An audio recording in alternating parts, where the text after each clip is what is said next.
911, what's your emergency? Help! Gen Z is trying to cancel Ryan Murphy.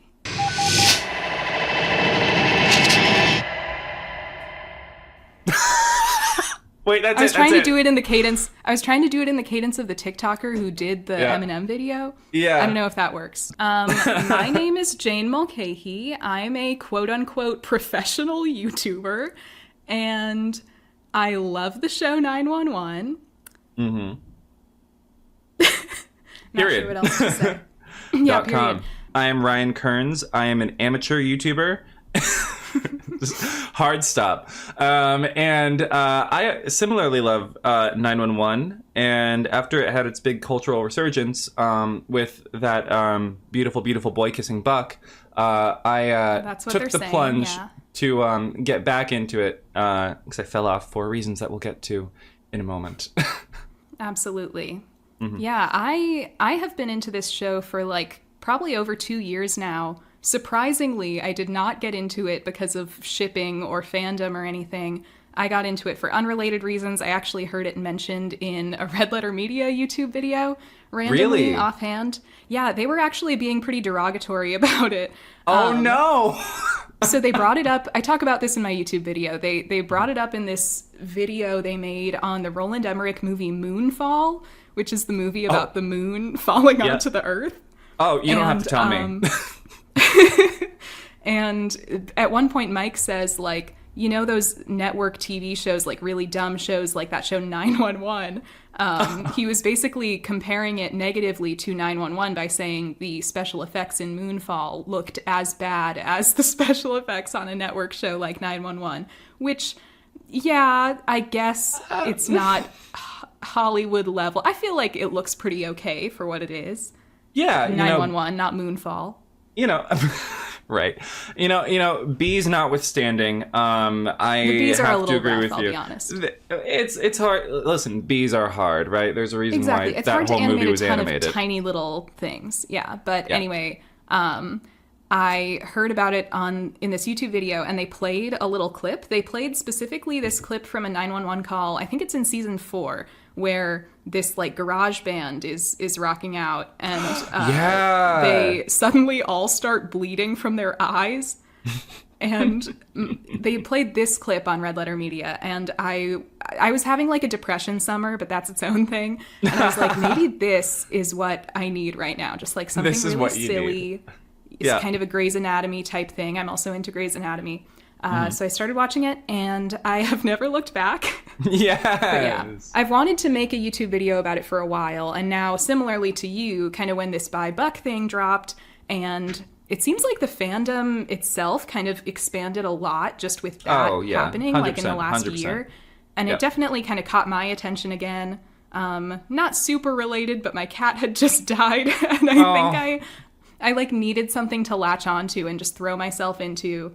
And so I got back into 911. And ever since I've been kind of working on this YouTube video, and we started talking. I think we had messaged like one time. We had watched each other's videos a little, but we had messaged each other like one time. But then like months later, when I was getting back into 911, I didn't know anyone in my life who watched it.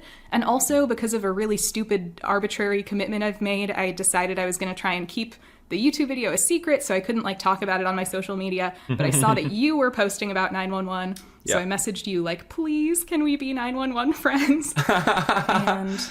And the rest is history. The rest is history.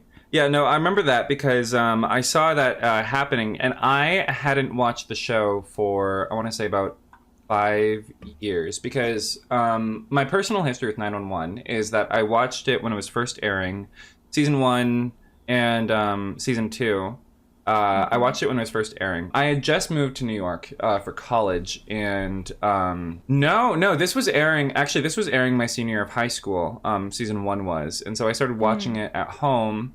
And I remember it being announced because Connie Britton was like all over the announcements, and I'm a big Connie fan. Angela Bassett was in the announcements and all that, and I'm a big Angela fan. And so I was like keeping up with this, of course. I love Ryan Murphy and Brad Falchuk. I've been a fan of them since like Glee and American Horror Story. And so they're doing a procedural, right? And I do admittedly have a soft spot for procedurals. I just think they're just like fun to watch, and that's probably just like me being very easy watching. Yeah, and it's probably just me being indoctrinated on like SVU when I was like 10. Sure. Which is a crazy show to watch when you're 10, but that's a different conversation. No, I think I had a similar phase. Maybe at age 10, I was probably watching more like Grey's Anatomy, but yeah, by the time I was like 13 or 14, definitely was hooked on the SVU. Definitely. And so because of that, because it was formative, I just have an affinity for the genre. And so start watching it, love it, get very swept up in it, and it becomes like quickly one of my favorite shows. And then season 2 starts airing. I'm in my first semester of college, moved all the way across the country, and I'm dating this guy. And we start watching it together as like a cute little couples activity. And it's awesome. And we get halfway through the season, and then we break up. And we break up, and I stop watching. It's so wild. I'm surprised you've even been able to get back into the show without it being like war flashbacks. Oh, no, it's so fine. That relationship is so 6 years ago. So like it's for sure. no big. But it's really fun. It actually was funny at first going back because I after the buy buck stuff happened, I sort of picked up where I left off. And I don't know, I was like, oh man. I'm remembering all the stuff we used to do together, and now I'm just like laughing because like I was so not into him. Wow, very Proustian though. Very Proustian. I was having like I ate the cookie, you know, and I got the memory explosion. That's how he described it, right? Yeah, sure. So I guess that's our relationship with the show. Yeah, I guess we should talk a little bit about the show as well. Just like to prime people on what we're talking about. Yeah, the reason we're trying to start this podcast is that, for one thing, we both love talking about the show. Like we've said, we kind of are each other's only outlet to talk about it, I think. I mean, yes. Maybe I'm just speaking for myself.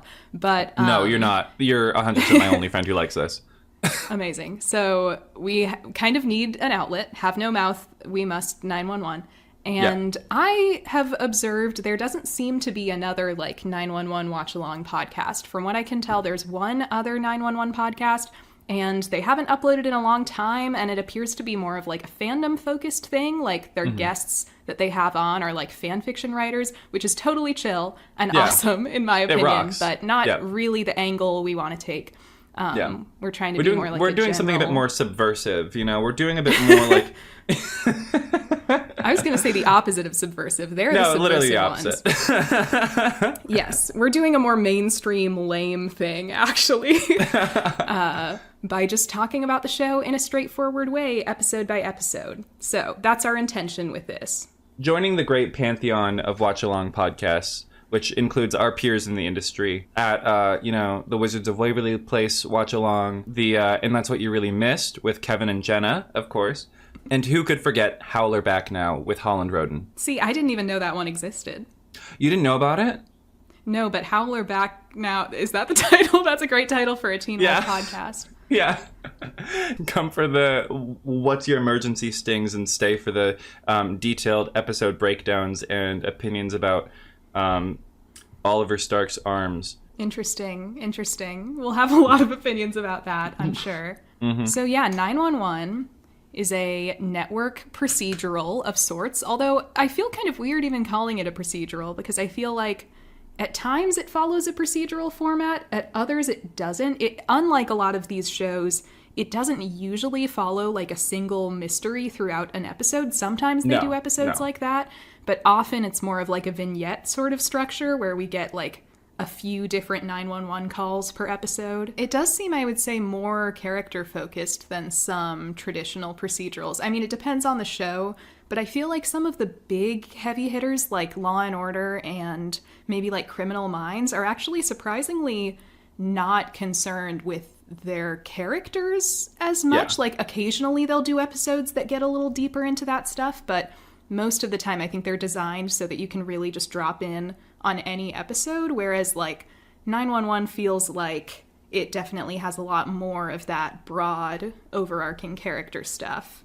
Yeah, I definitely agree with that. I feel like with other shows, it's like it's really about like the cases and that sort of stuff, and like the characters themselves are kind of conduits for these stories to happen, and the show's really sort of about their jobs. Whereas this, I really feel like maybe it's just the Ryan Murphy influence, Yeah. but like I feel like the character drama is what keeps people coming back. Definitely. I think this does have kind of a uniquely adoring fan base, I feel. And I'm not just talking about like online shipper types because I mean, this might sound weird if you're like approaching this as someone who's just starting the show with the first episode, but like this show does develop quite a big shipping following or has developed that over the years.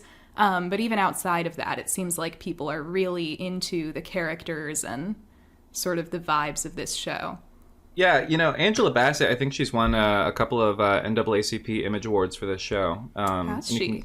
Yeah, and you can kind of tell, like, with the material that it's, like, kind of a They sort of cater a fertile ground. Yeah, I think with their two actresses, kind of their two, like, heavy hitter actresses, which are Angela Bassett and I guess in the first season you could say Connie Britton, but later that kind of role is filled by Jennifer Love Hewitt. Yeah. It seems like they're very careful to give them, like, a lot of good material because they know that they've got these incredible resources on their hands of these two actresses. Yeah. And it's like you're gonna, like, you have, like, these, like, this sort of star-studded cast, especially with these two, like you said, these two powerhouses in particular. You kind of really want to write something really compelling that not only keeps them invested in the project, but also people invested in their characters so that they may remain a selling point, you know? Mm-hmm. Does that happen with Connie Britton's character? We'll see. I think they gave her compelling stuff while she was on the show. I wonder if maybe she never intended to be on past season 1. I swear I read that, actually. I swear I read that Connie said yes to this show on the condition that she only did one season. Is that just like what she does with Ryan Murphy? Because I think it was because of her commitments with Nashville. Because it was the same thing with American Horror Story, and she wanted to come back for more seasons, but she was like so tied up with Nashville, you know. And she's like a long running I forgot main about cast Nashville. member on that. Yeah. I haven't seen it, but she's great, so I'm sure she's great in it. I get Nashville mixed up with Dallas. Isn't that also a TV show? Not the two southern cities. I know, I'm like, no offense to the American South, but not the I Bible do get those. Belt. There was a soap opera called Dallas and another one called Dynasty, and they kind of ran at the same time. And Joan Van Ark was on one of them, but I can't remember which one. We are going to bring so much esoteric soap opera history knowledge to this podcast. Well, you know, when You you're can talking cover the about a American soap stuff. opera, you know, you might as well talk about its Yeah. contemporaries. It's true. You can talk about the American stuff. I know a lot about the show EastEnders. Me and my mom have watched a lot of that, unfortunately. Why, unfortunately? Oh, you better claim that with pride. Well, I mean, it's funny. I went to college in England, and when you talk to, like, actual British people, at least the young people I would hang out with about EastEnders, they're like, oh my god, why do you watch that garbage? Like, I think to Americans it seems like, oh, this is so, like, quaint and exotic. But at least to young British people, I think they think it's kind of cringe. What? Like, I mean, that it's was probably your, like... that was your you and Emily I in wouldn't- Paris? Maybe. Or it's like, you know, you and I probably wouldn't pay a lot of attention to, like, The Young and the Restless or something, right? Is that... What is that? See, you don't even know what it is. That's one of the big daytime soaps in America. Is it still running? Yeah. Okay, because That I... and The Bold and the Beautiful. And, and they both... Yeah, okay. Yeah. No, I remember I was reading about this because I was going down a rabbit hole, like, finding out which ones are still airing, and I think it's just those and General Hospital, and... Yeah. Is Days of Our Lives still airing? Ooh, that's a good question. I think maybe. Holy shit, Right. I looked up Days of Our Lives and it says 60 seasons. These soap operas are insane because, yeah, they just run from like the 60s to now. Every And- day. Yeah. Like, every day. Every day. They do, like, 10,000 episodes or something. Holy shit. Okay, Days of Our Lives has 14,430 episodes. I Do you think we could watch all of them? Yeah, we could binge it, you know? I mean, I once did the math. Because I once did the math on EastEnders to see like how long it would take me to watch it. Because that one's only been around since 1985. And it has like 6,000 or 7,000 episodes. I did the math. If I watched like 2 episodes a day, I'm pretty sure it would take me like 14 years to watch the whole show. Well, then just watch like 3 episodes a day. It's fine. Right. Then that'd cut down a lot. Yeah. Yeah.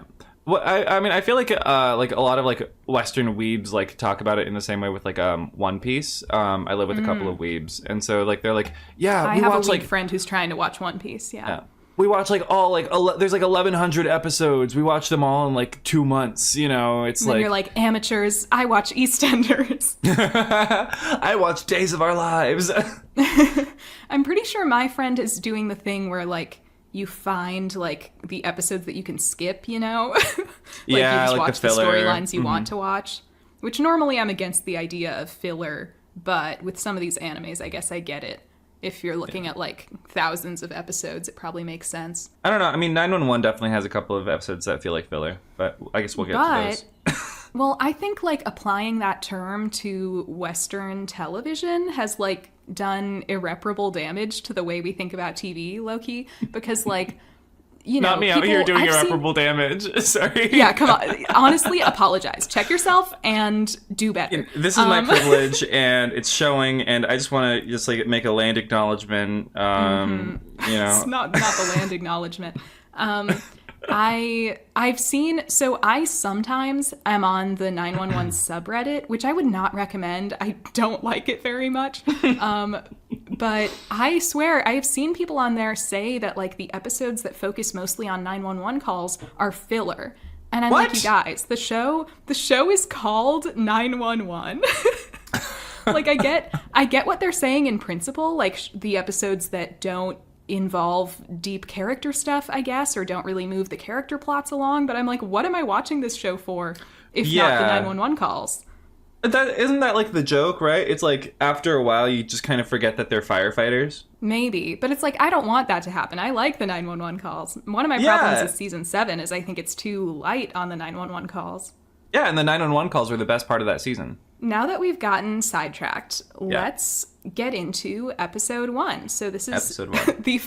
Believe it or not, episode 1 is the first episode of 911. You don't say. This is season 1, episode 1, Pilot is the title of this one. So one of my first thoughts here was that as campy as this show will become, and even as campy as you could argue it gets in this opening episode, we really open on this very somber tone, right? Yeah. It's like Abby having this sort of like existential monologue about like a personal emergency versus like... What's your emergency? Yeah. What's your emergency? I love that she just like... I love in like the first 30 seconds of the show, she's already pouring herself a glass of white wine. Yeah. Because I feel like it sort of informs like almost what type of viewer they are aiming for. Mm-hmm. Which I think is another interesting thing about this show in comparison to the traditional procedural. I guess I don't know really the demographics of the procedural beyond the fact that these shows skew to kind of an older audience these days. I don't know if like they're traditionally more aimed at women or men, but I kind of always assumed that it was more of a unisex genre, if not maybe a little more male. Really? But this show, I mean, I have no idea. Maybe that's not true. Oh, I don't know. It could be. This show seems definitely like opening on a character like Abby, and she's like pouring herself the glass of wine, and she's talking about this relationship she was in that ended. It feels like, oh, this is like, we're going for like Bachelor Nation. Bachelor Nation! Yes. You know, like the older woman crowd. Yeah, no, I know what you mean. Like, definitely. It definitely seems like it's targeting more of like a... I mean, because like the monologue is quite existential. It's, you know, Abby's in her 40s. She's sort of like reflecting on sort of like, you know, she's a caretaker for her mom and like... excuse me, sorry, I burped again. I need to stop drinking Diet Coke. It's okay. I'm having a fizzy water. I'm also burping, but I'm doing it quietly and daintily. Yeah, I'm not. I'm being a loud, toxic man. And you should apologize for that. Well, as a toxic man, I won't. In fact, I will... Oh, fair enough. I will double you got down. Me. Cursed by my own logic.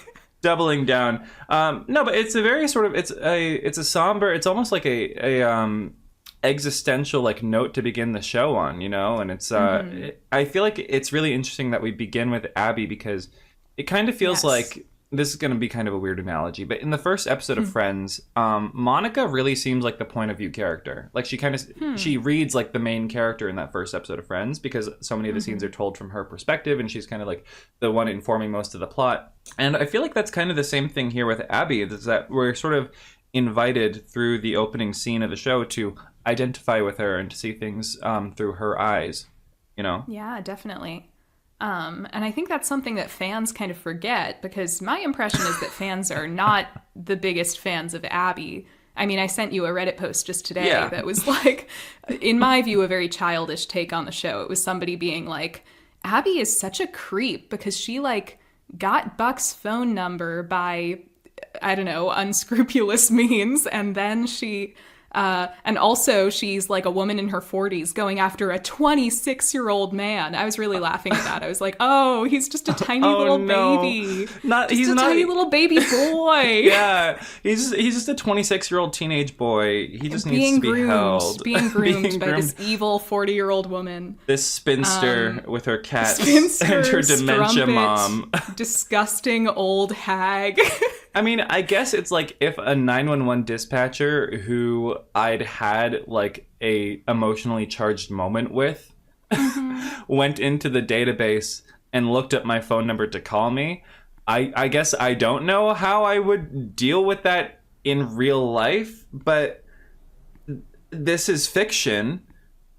Yes. And no, don't say that. No, it's not fiction. It's a documentary. It's a documentary, and everything in fiction is exactly the same as in real life. Yeah. Yeah, I mean, I can't even stress enough, though, like, they didn't even breach any code of ethics. It's just an adult woman dating an adult man who's younger than her. Yo. It gave me the vibe of, like, okay, some people in this fandom are maybe just misogynists. Yeah, definitely. And also pretty naive. Pretty naive, right. I'm not saying that her getting his phone number, like, under the table is, like, necessarily good. But, I mean, once she called him, he was clearly happy to talk to her and fell in love with her. So I don't really get why it's such a bad thing. Do people know that phone numbers used to be public? Right, like, or that even still, like, you might still be able to just go on the internet or, like, go in the phone book or whatever. Gen Z, like, shaking and vomiting because they found out about the yellow pages. Like, well, before people get mad at us, we are Gen Z. We are Gen Z. We are. No, I'm fully 24. I'm 23. We, by their logic, if Abby approached us, we would be victims. We are, and we are. We are just for having just for being 23 and 24. Yeah, and for, I guess, seeing her having story to lay on TV, eyes on her disgustingly old visage. I didn't. To those listening at home, I did not say that. I had nothing to do with the words that left Jane's lips moments ago. For those listening at home, I was being facetious. I was just doing a little play on the annoying opinion I saw on the internet. Yeah, but it's hilarious because people talk about that like that completely with no self-awareness. Right. Yeah, and it pains me a little because it's like, man, like, we have not made progress since, like, early 2010s. People, hate campaigns against all of Dean Winchester's love interests on Supernatural. I was just thinking, like, the Supernatural. God forbid a woman exist in a TV show, honestly. God forbid. In the year 2018, it's still too radical. Too radical. What I'm trying to say is that, from what I understand, fans are not always the biggest fans of Abby. But that being said, it's interesting that actually, it's easy to forget once you get past season 1. She was really framed basically as our protagonist, definitely our POV character. Definitely. I mean, it's kind of our window into the world of the show, Mm-hmm. Because that's kind of where she is in her own journey. She's like on the outside looking in. She's a little, little Dear Evan Hansen-y in that way. Right, not to be confused with the later episode of the show titled Outside Looking In. I've been editing this video nonstop, so I'm just very acquainted right now with, like, every single episode title. Okay, so we started through Abby's eyes. Her mom has dementia. She's the caregiver, and I mean, it seems like she has a really kind of a shitty life. Yeah, I think that's what we're supposed to get, is she's really had to put her life on hold because of this situation. Yeah, it's a really tough situation to be in, and so I guess my heart goes out to her, but she does say something that is really interesting in her monologue, which is that her boyfriend, Tommy, broke up with her. And I'm not bringing that up for any reason. Are you perchance implying that the Tommy we meet later on in the show is the same Tommy who broke up with Abby? All I'm saying is, it's a that small would be some world insane in LA. 4D chess. It is a small world in LA. He could have had a wife. He could have. We did hear from him in season 7 that he only came out after leaving the 118. Imagine. So. And Buck's world gets smaller and smaller. It's How okay. many We can men talk. named Tommy could there possibly be in the state of California? I mean, I'm sure we'll have plenty to say about that, Tommy, when the time comes. So we can leave that alone for right now. But I thought that was funny. Because that is a fan theory that's going around, is that is the same Tommy. Is it really? I mean, that makes sense, because it did cross my mind when I watched that part of the episode and she said that. That would be the funniest thing they could possibly do. Literally the funniest thing. And they've done crazier stuff on this show. They did crazier stuff in the most recent episode. Yeah, so we meet Abby. Oh, God, you took better notes than me. I didn't just take down exactly what happened in the episode. I did want to say I feel very acquainted with this pilot episode because I've rewatched the show. I watched through it once, then I did a rewatch. I watched it for this, and I'm pretty sure I had at least one failed rewatch where I got through the first 2.5 seasons or so. So I've seen this pilot probably at least 4 times. And nice. Also I've been editing this video, so I've been pulling clips from it for a couple weeks. So I feel very, very familiar with it. And yet I also can't remember exactly what happens oh yeah. So I remember. So we see her take her first call and we meet the 118. They're responding to that kid who's drowning in the pool. Yeah. We don't really get their personalities or anything yet. The point of that sequence is to show when Abby when Abby takes a call, she doesn't always get to hear the outcome. Yeah. And we get a splash page kind of moment with them rolling up to the house and all that. But yeah, it's definitely all about Abby in that scene. But interesting because it's kind of the most bog standard call they'll ever get on the show. Yeah, honestly. When else in the show do they get a call as simple as guy drowning in a pool? Yeah, do CPR. That's it. But then what's interesting is right after that, we go into definitely kind of a hard right pivot from that. And this is a hell of a way to introduce a show. It's just going from kid drowning in a pool to she's going to jump. She jumped. Yes. Well, again, the tone is interesting. Very, very kind of dark and serious. Yeah. Going from that to then Bobby in church, we get introduced to our fire captain, Bobby, doing his little confessional routine, which is kind of a mainstay of season 1. Yeah, and we get a flash of his little atonement book and all that. And he's keeping numerical track of all the people that he saves on the job. Yeah, setting some things up for later. And of course, we have the lovely scene in the booth with the gay priest. Yeah, what do you think of the priest? Not that it matters that much because he's never a main character, but... Well, I mean, he could come back, with the Eddie scene later on. I don't know. It does seem like Tim Minear likes to bring back random characters from throughout the show. Yeah. Abby, for instance. True. I mean, that kind of made more sense than some other ones he's done. Yeah. Abby's ex-boyfriend, for instance. Come on. We can't sorry. keep doing this. Sorry. Honestly, the priest is interesting because it's kind of a smart move to have this sort of a young, hot priest with this Katy Perry ringtone because it sort of pivots away from what could be a very somber scene and adds a bit of levity and youth to it, which I think... Yeah, probably the first moment of levity on the show, actually. Yeah. And Katy kind Perry's of firework. gears us in for the idea that like this show like is like a real balance between something that's very somber, very emotional, something very mature, and also very like youthful and very pop culture aware. Mm-hmm. Which I get, although it is 2018 and that song came out in what, 2010? They should have played like, what was the hot song in 2018? Bad Guy? Was that 2018? Bad Guy. Actually, you're probably right. That might have been 2019. Imagine this would have been a good opportunity to play Despacito as opposed to in the pilot episode of Ryan Murphy's Dr. Odyssey. Dr. Odyssey! Yeah, we can't get into Dr. Odyssey, actually, because we would just be talking about how terrible it is for the entire episode. But all I just want to say, I want to say this into the microphone right now, is that if you're not watching Dr. Odyssey on ABC, airing right after 911 on ABC... Do not start. I was actually going to say, you're only getting half the story. What? Oh. Do you remember? I don't really understand what you're trying to say. Oh, wait. You don't watch Drag Race, do you? I do not. Oh, they have an after show called Untucked, and every episode RuPaul goes, if you're not watching Untucked, you're only getting half the story. Okay, well, that does make sense. And I imagine our audience, who will be more cultured than me, will know what you were talking about. Drag Race is a cultural blind spot for me. I don't watch that. That's okay. What do you think about this like scene with Bobby and the priest, like from like a character perspective for Bobby? Well, I like this thing he has in season 1 where he goes to confession. I think it's, smart way of getting a character in a situation where they can like tell us their life story and all their flaws and stuff. Yeah.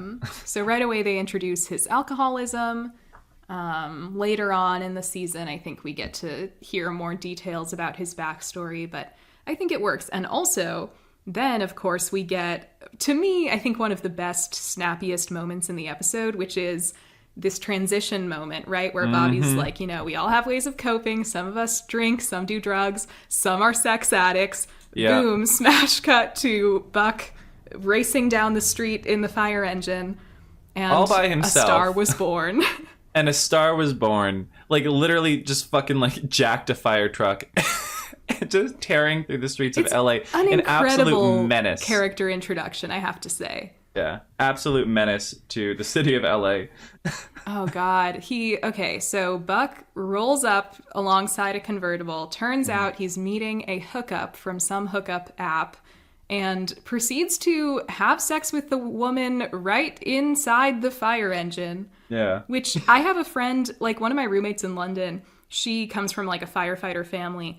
And I had like introduced her to this show a year or two ago, and she said that she had tried to watch it with her mom once, who had like been married to a firefighter, and her mom, like, they had to turn it off because as soon as Buck was having sex with a girl in the fire truck, her mom was like, this would never happen. Which is like, fair enough. Sure. My friend's mom, Iris, but it is fiction. Oh my God. I mean, yeah, like, obviously, like, if that happened, not only would Buck be fired, I mean, he would probably be arrested just for, like, stealing city property, right?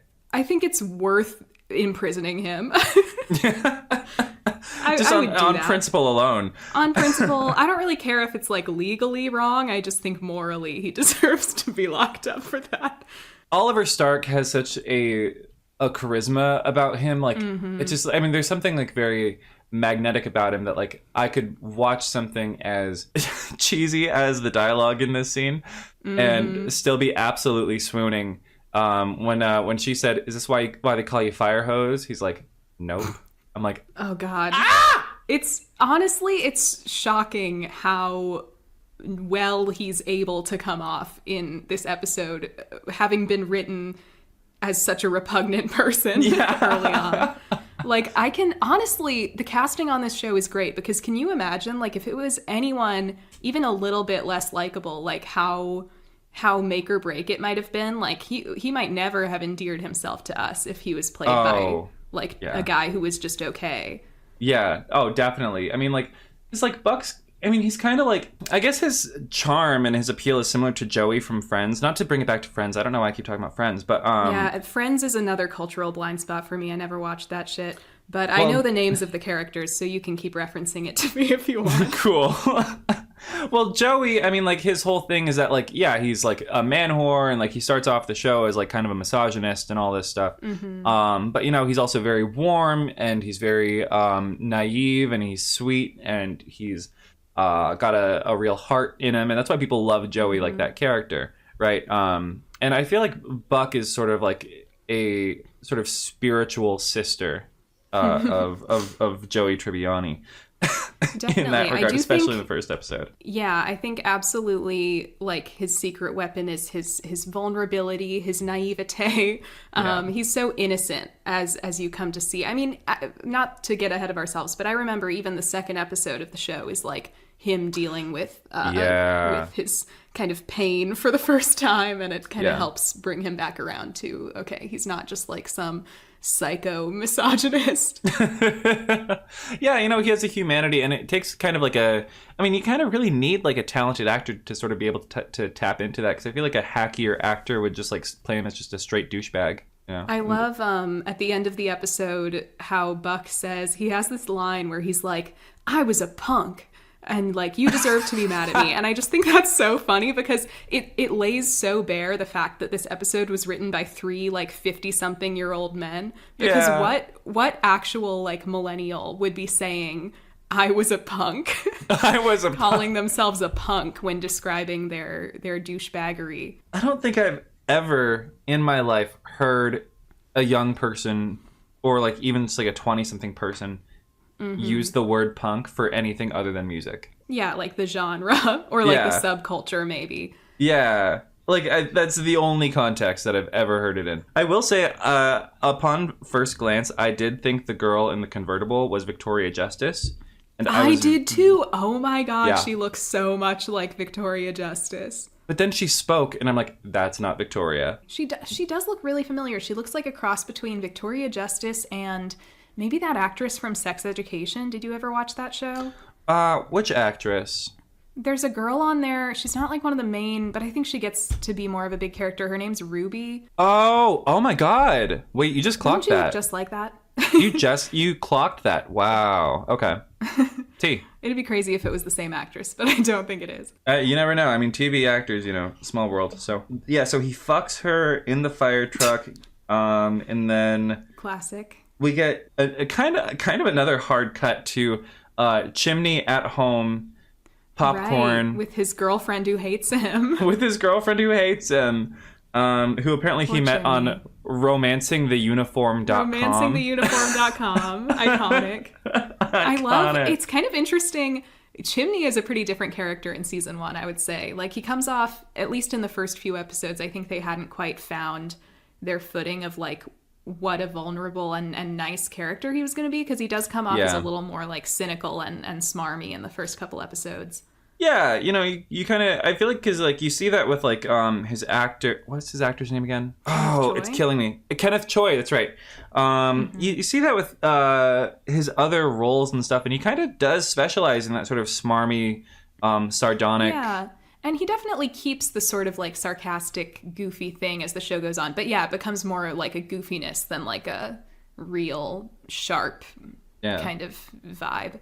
By season 2, he's doing like Marie Kondo stuff. So he has moments in the future that like sort of are turning points for his character. And I think in this episode, but yeah, all we get in this episode is that he's having kind of some trouble with his girlfriend, presumably because when you meet a woman just on the premise of her liking men in uniform, you're probably not going to have like the deepest soul connection. One thing I thought was interesting in this episode is the character we don't really get any more in-depth moments of is Hen. From what I remember, like, we don't really get to see any of her home life or kind of her inner world until like several episodes into the season. Mm-hmm. And I'm not saying that's like a bad or good thing. I just thought it was interesting. It is interesting, you know. I mean, I don't even think we learned that she's a lesbian in this episode. No. And like also, I mean, another thing I clocked, and this is a weird thing to clock, but I've been watching the later seasons so much recently that I was very disturbed to see her not wearing her glasses. Oh, is she glasses free in the pilot? I didn't even really clock She's glasses free, yeah. I don't know when she starts wearing them, but yeah, we don't really get anything from her in this episode. And like we get like so much of her later in the season, but it's interesting that for the pilot they sort of made her especially, but also her and Chimney sort of take the back seat. But I mean, even Chimney, you know, we get one glimpse of his home life. It's kind of sad. I miss mom and dad, you know. Mm-hmm. Definitely. Wait, there's some people who are going to call that problematic because it just assigned end to a very, very temporary male-female dynamic. Yeah, honestly, you should apologize again.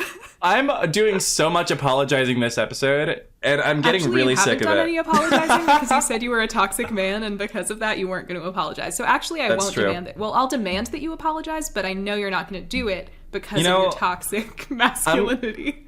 I'm going to take a page out of Buck's character arc this episode and say, I was a punk.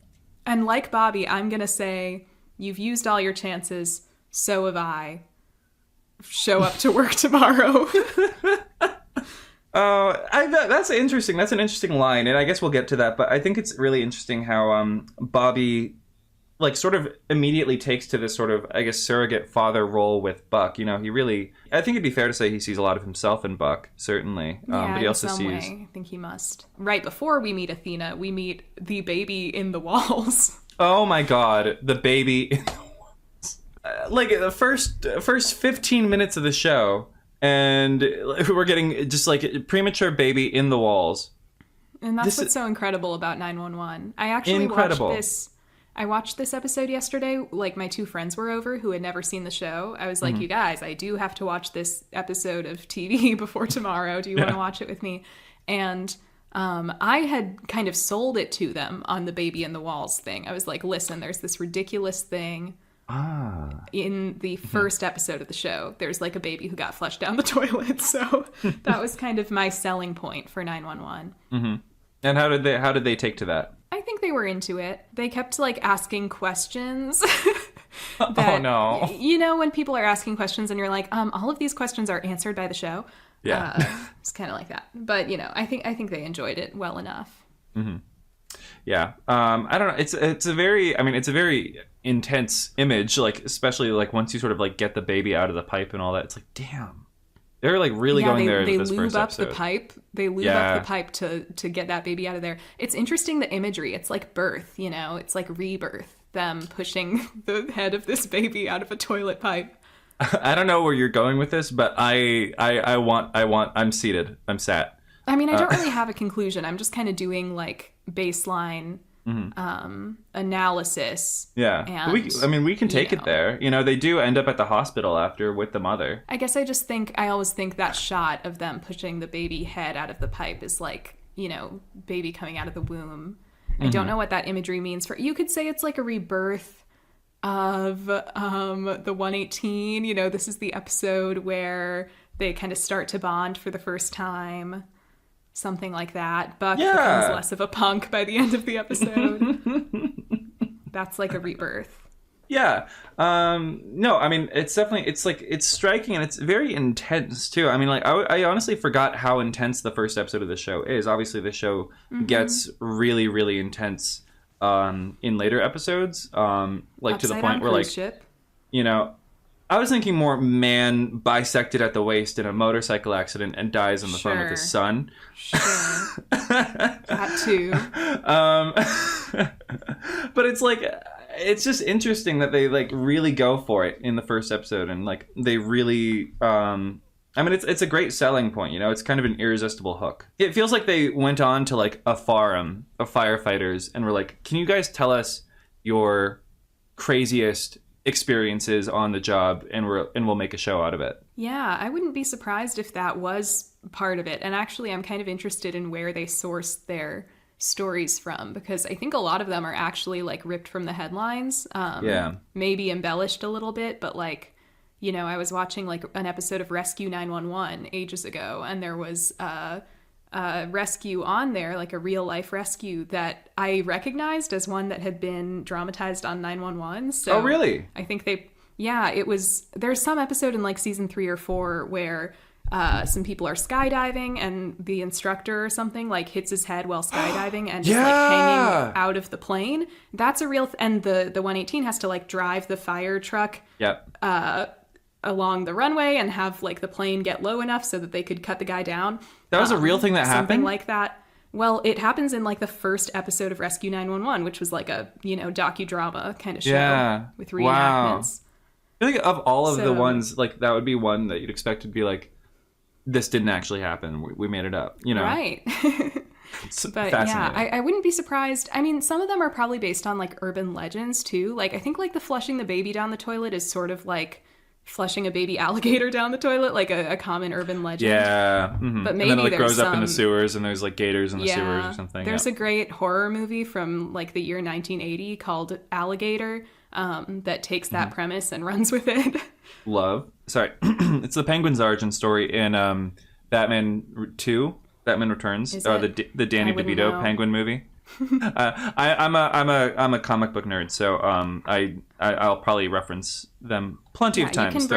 You can bring that perspective to our show.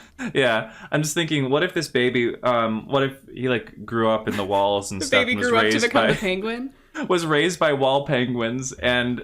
Okay, not to reference too many movies in relation to the baby in the walls, right. But there's a Dario Argento version of Phantom of the Opera from like 1998 or something. He changes a lot of things about the source material. Probably the funniest change is that the Phantom of the Opera is no longer disfigured in this version. Is this one where he's raised by rats? Yes, that's the yeah. That's the thing I was going to bring up. He's like abandoned as a baby, like in the sewer or something, and rats find him and raise him as their own, which I think is an incredible deviation from the source material. I think making him hot was definitely a cop-out, but making him raised by rats was a positive. Didn't he cast his own daughter as Christine? Yes, he did a lot of that. Once his daughter, Asia Argento, was, well, even before she was old enough to be a leading lady, he cast her in all his movies. Sometimes in a way that feels kind of creepy, because, like in his Phantom of the Opera, there are like she's very sexualized. In a lot of his movies, she's very sexualized. So it's like, what's going on there?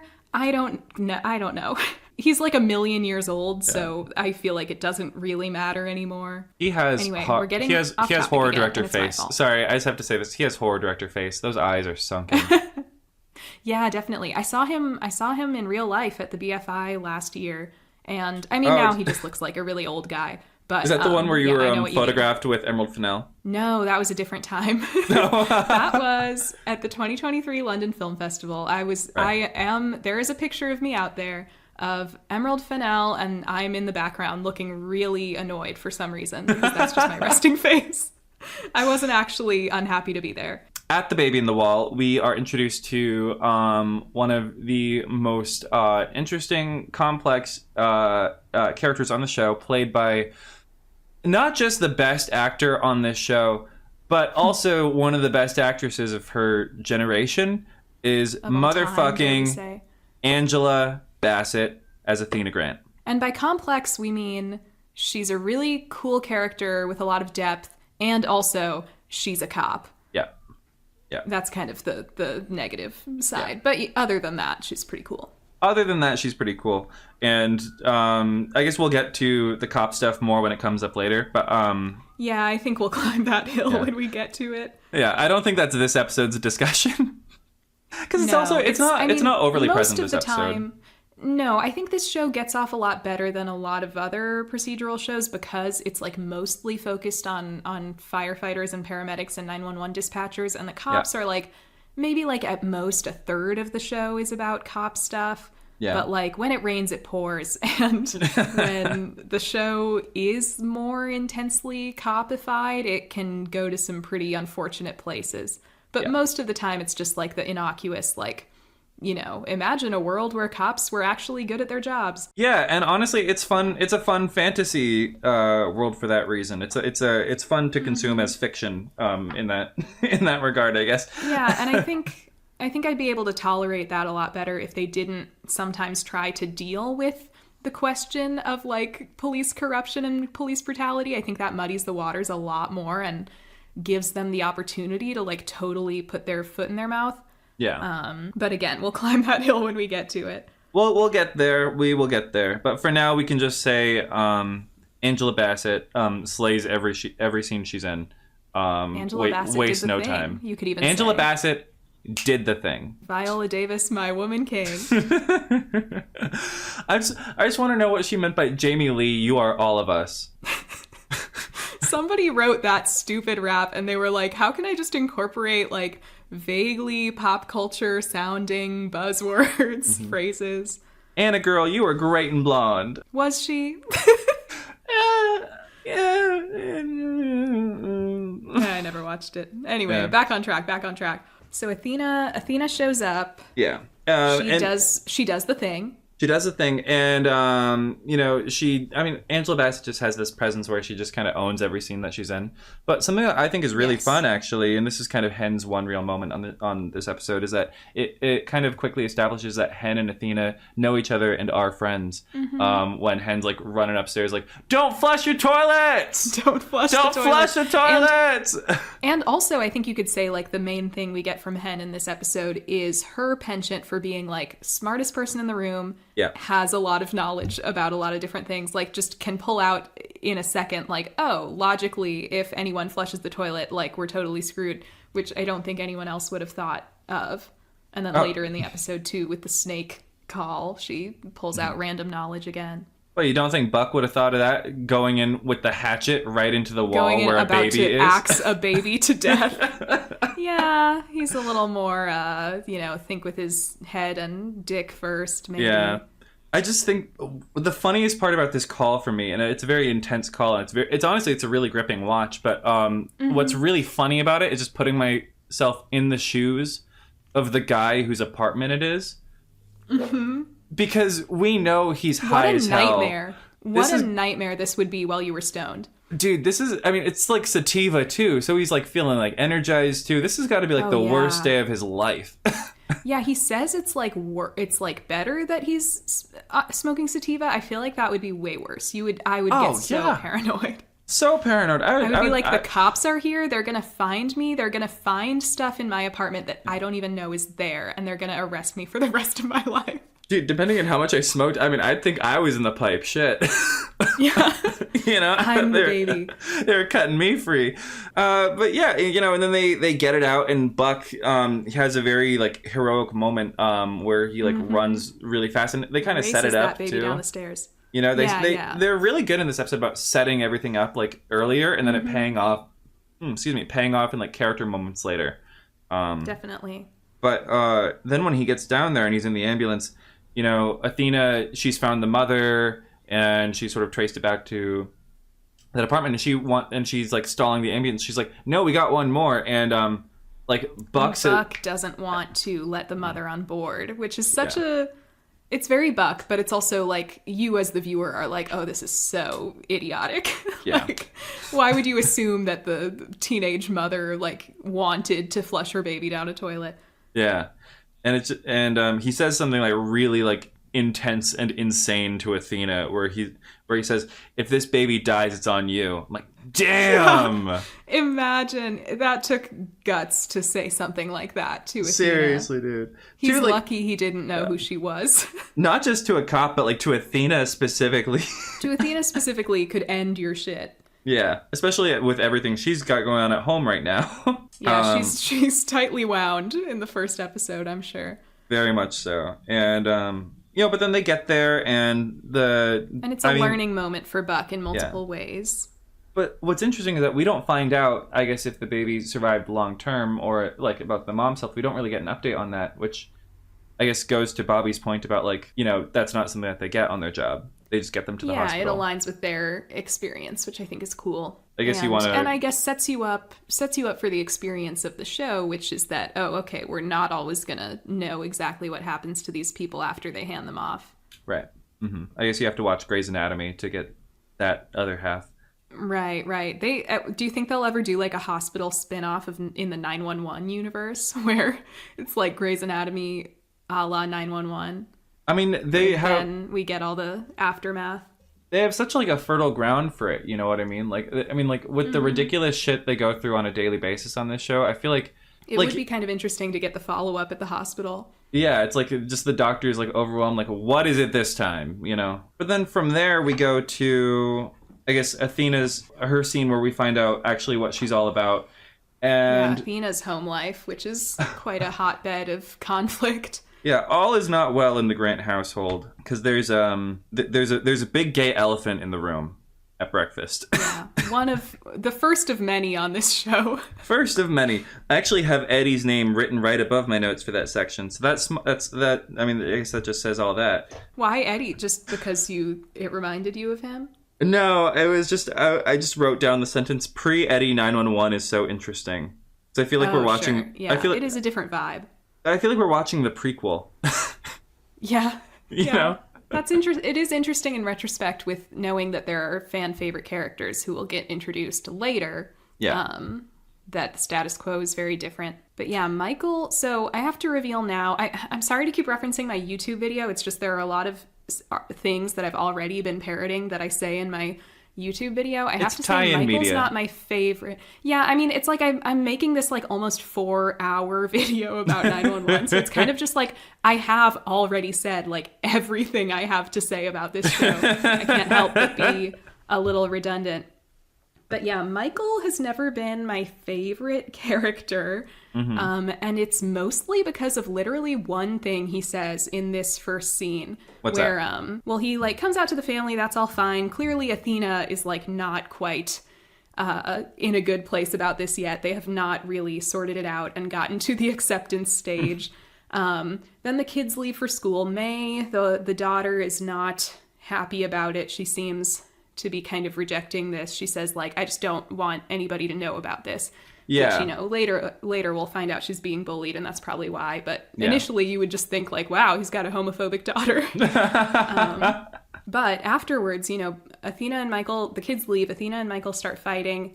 Athena feels blindsided, basically. I thought this was an interesting conversation because she keeps reiterating that she didn't know and feels blindsided, and Michael just keeps being like, you knew, come on, admit it. And I'm kind of like, I mean, how do you know? Sounds like she did not know. And I mean, I think they both kind of do some things wrong here, but you know, were I Michael, I feel like you got to give her a little time to adjust to this news. Just because it was obvious to you, maybe, Michael, doesn't mean that everyone around you could have known. But then they're in this argument, and Michael says, she implies that he's in denial, or she says something about, like, you're in denial. He comes right back at her with, oh, denial was fine when you were a 37-year-old single woman whose biological clock was ticking.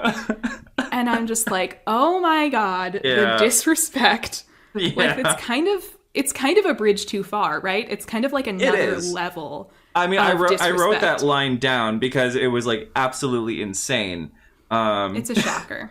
It's a shocker. It's an absolute bombshell, and like you could tell, like he was like really saying it to hurt her, you know? Yes, and it seems like one of those things that you've like been stewing about, like not just something you blurt out in the heat of the moment. Like that was a calculated thing to say, and it's so cruel and pointed. Yeah, and. You know, Michael is depicted as a sympathetic character for the rest of the show, and honestly, I think I never have been able to get over that one line. I think it's so awful, and just put a very bad taste in my mouth right away. And that's so fair. That is honestly really fair. I will say, you know, as I guess as a man, I didn't have the same reaction to it. But the main reason I didn't have a bigger reaction to the line is because, have you seen My Cousin Vinny? I actually haven't, no. There's a scene where Marissa Tomei, Academy Award winning actress Marissa Tomei, is going off on Joe Pesci, and like she's like it's like laying it all out there, and she goes, my biological clock is ticking like this, and at this rate I ain't never getting married.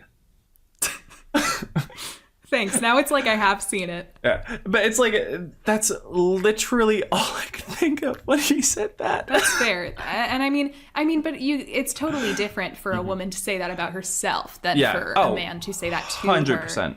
Yeah. And I guess I just feel like any discussion of like a woman's biological clock that is coming from a man and not from herself is like an extra level of like, oh, you do not go there. Yeah, 100%. That is like, absolutely crazy. I mean, God forbid, like for the mother of your children, like you would say something that horrible to her. Yeah, Michael does not get my respect today. I don't. Bad vibe. Yeah. And it is interesting, too, I guess, saying that, because it kind of gives you an insight into why they got together in the first place, right? Because if what he's saying is accurate, not the biological clock part, obviously, but like the age part of like them getting together when she was 37 and unmarried, obviously we know now in hindsight, like the stuff that happened with her previous fiance and all that. Right. She was engaged before. We know that the reason he probably wasn't married is because he's a big old mo.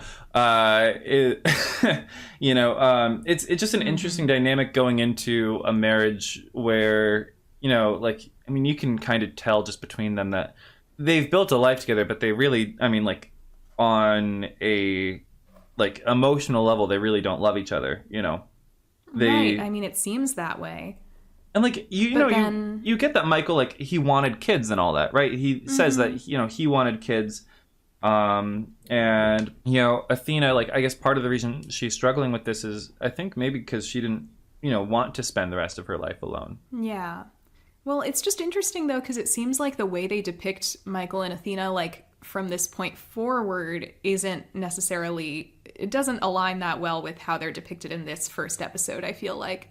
That's fair. That's probably fair. What you're saying of like her not seeming like she really loves him, like I feel like later on it kind of does seem like she did, like even if not romantically, like that they had this really close bond. And I don't know, I just feel like maybe it's just that the pilot in general had not quite found its footing in a lot of ways. But I mean, I could be totally off base. I haven't watched the rest of the season in years, so I'm looking at this with pretty fresh eyes. Right, which is interesting. Again, I've watched this pilot episode like 4 or 5 times, so I feel like I was ready for that biological clock line. Yeah. Something I noticed in this scene too, when they're at the dinner table, they're eating breakfast and all that, and they have this bowl of mixed berries, and they have these just these delicious looking like fluffy waffles. Like I wrote in my notes, it's a very like TV thing. Yeah, and like I was like, those waffles look so good. Well, like, do you ever notice, like, on every TV show, people always have these elaborate breakfast spreads just on, like, any old Monday. And it's like, what family has time for things like this? I guess maybe they're, like, buttering up the kids because they know they have to drop this bombshell on them. We could infer that, maybe. Yeah, make the kids extra waffles today since you're going to come out to them. Yeah. These are gay waffles, kids. These are gay waffles. May's like... Disgusting. Get them out of my mouth. Well, honestly, it's interesting with May. Actually, May's character in this scene is interesting too, because like you never really, like you said, you learn later about her being bullied, and to, I guess, in an eye without that context, it might just look like she's being homophobic. But like I'm just like speaking just as like a big old mo myself. Sure. May, I really sympathized with May. Not in that I thought her reaction was reasonable, but I thought it was very in character for, a kid her age who's like, Yeah, like they might have trouble even articulating why they're uncomfortable with him saying that. It's like, yeah, I like that. Yeah, it wouldn't really be realistic for both kids to be like, wow, Dad, that is so brave of you, and I support you completely. Like, yeah, kids are, like, they're not really thinking about, like, oh, my dad is having this really difficult moment in his life. They're thinking, like, how is this going to affect my world right now, which is, like, my social life at school. I think May has a line of, like, the ladies at church are going to whisper about us. Yeah. She's more worried about what it's going to do to them socially. Yeah, which is super, I guess it's kind of what you'd expect of a kid that age, because, I mean, like growing up, it's a very narcissistic time to be alive. And, I get that they wouldn't really be thinking of their dad or how he's sort of feeling in this moment, opening up to them like that. Angela was acting her ass off in this scene. Yes. Like, acting her ass off. It was insane. Did you ever see that movie, Waiting to Exhale? No, I actually still haven't seen that either. Yeah, she was in it. Loretta Devine was in it. A few others were in it. And she has this great scene that that was all improvised, where she's like, her like husband's like having an affair, and she's like packing his bag and like kicking all his shit out the house and all that, and like sets his fucking car on fire.